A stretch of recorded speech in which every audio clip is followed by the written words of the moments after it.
Þá ekki orða það sem svo að þú eigir að það eigi að kjósa þig af því að þú sért kona? Nei, það var ekki að kjósa mig af því ég kona. Það var að kjósa mig af því að ég maður. 29 June 1980. The world watches in surprise and admiration as the citizens of a small country in the far north of Europe elect a woman as head of state for the first time in history. Mér líður svolítið einkennilega, ég verð að játa það. Þetta hefur verið sérkennileg nótt og já, þetta var svona dálítið lengi að ráðast hvernig myndi fara. The next day, a huge crowd gathers to cheer Vigdís Finnbogadóttir, the new president of Iceland. Icelandic politics changed forever, and an inspiring new page in world history has been written. In 1974, men made up 96% of all local government representatives. But Icelandic women were beginning to demand a greater say in politics.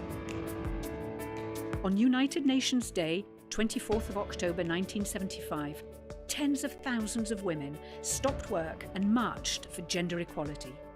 For the first time, the struggle of Icelandic women for equality grabbed the world's attention. The face of Icelandic politics was changed by Vigdís's run for president and subsequent election. Political parties in Iceland realised that women had heaps of votes and that they dared, could and wanted to take an active part in politics. After she took office, women stood for election more frequently, and the number of elected women increased. Vigdís was re-elected unopposed in 1984.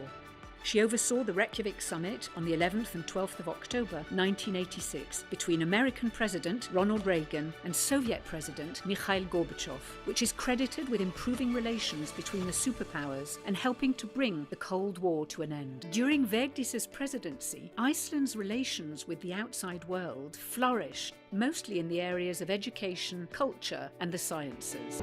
Diversity is the great strength of the European heritage, and we must foster this quality and never allow it to divide us. The fight against prejudice is a movement towards peace. 4 decades ago, the election of a 50-year-old, divorced, working single mother and her unprecedented 16-year term in office gave an entire generation of Icelanders the gift of a giant step towards equality. Ég held að það besta sem að forseti getur óskað sér ef hann getur fengið þjóðina til þess að þykja eilítilvægt.